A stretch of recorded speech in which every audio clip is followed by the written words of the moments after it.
Today जो मैं bike review कर रहा हूँ, this is royal Enfield interceptor 650 and this is the 2020 BS6 model. काफ़ी अच्छा कलर है ये, और ये कलर पहले भी हम देख चुके हैं इसी बाइक में। This is the same colour that was launched last year and this is the my favourite colour of the interceptor.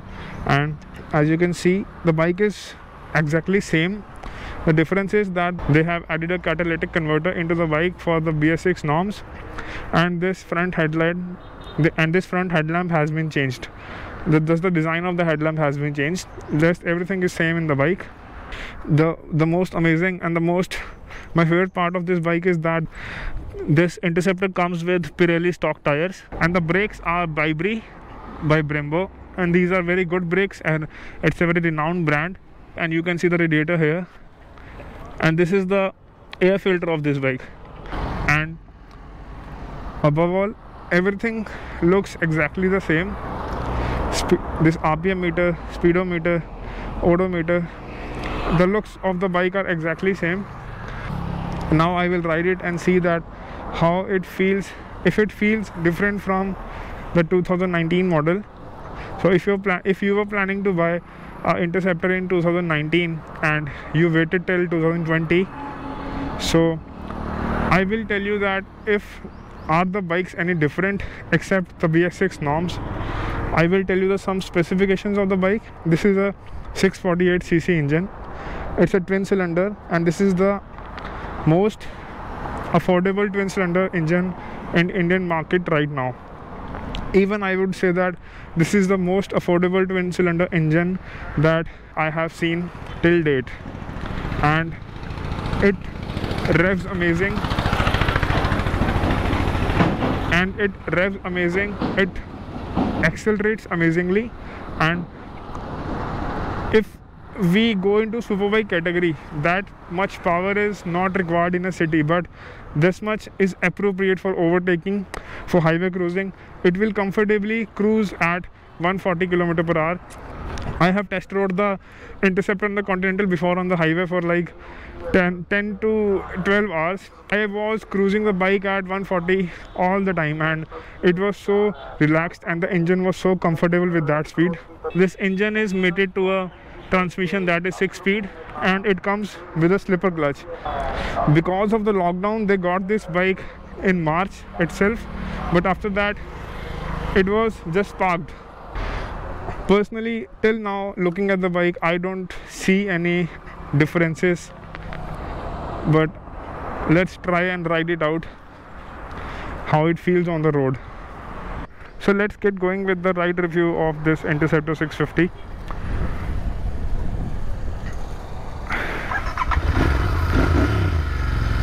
The sound is exactly the same.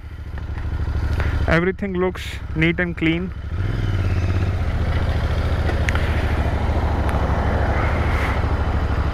I'm riding Interceptor after like 4-5 months, and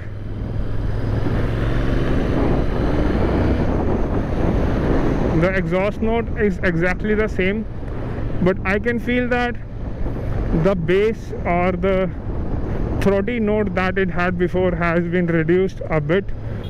It might be because of the catalytic converter or some changes that they have done to make it more BS6 friendly maybe. Let's check the acceleration.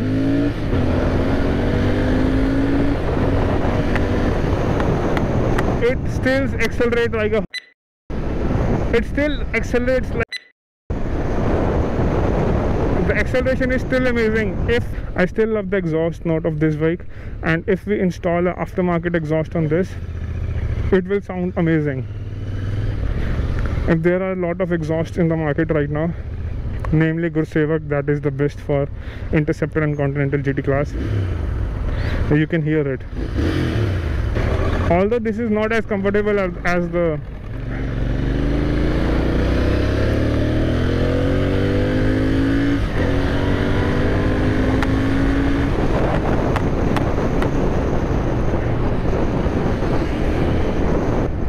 I did not expect that Royal Enfield will invest so much in producing a bike like this, and I imagined, when I rode it, I just imagined that the number of sales will be massive. This is the best twin cylinder option available in India. We don't need to go for Bugattis and all. This is just amazing, and this much power is awesome for the city. It is enough for the city, and it accelerates so beautifully, and there are no vibrations at all. The same thing with the last Interceptor and this one. The vibrations are absolutely zero.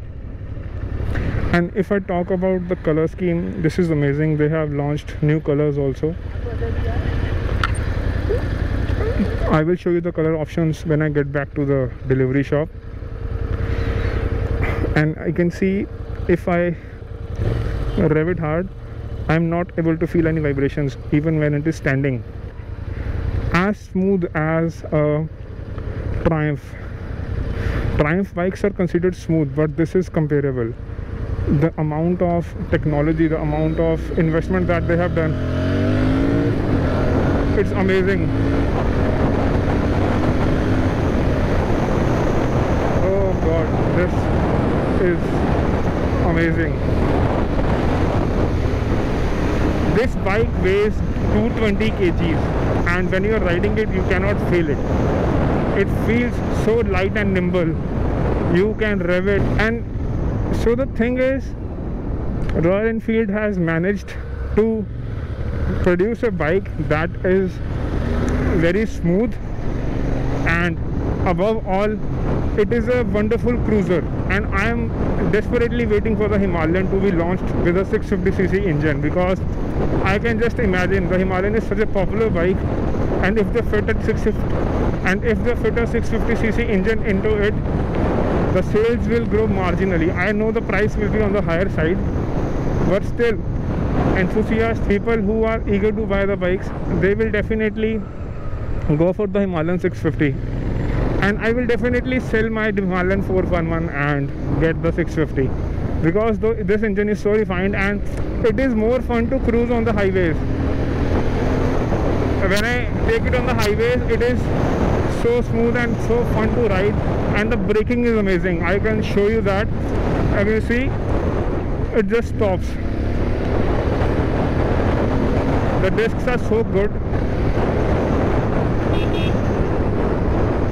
and not only the acceleration, the power figures of the bike are amazing. It produces 48 bhp. Even the braking is ultimate on this bike. If I compare and tell you about the braking,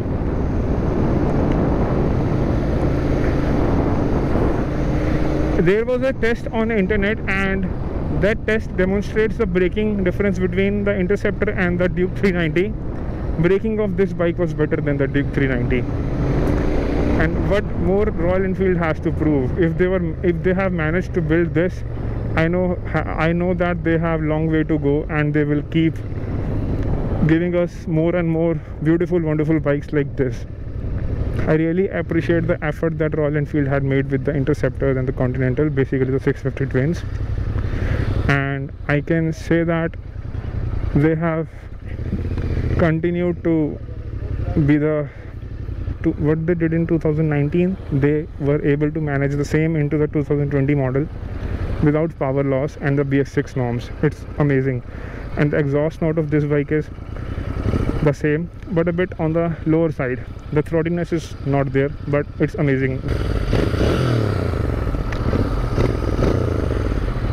Ultimate है यार.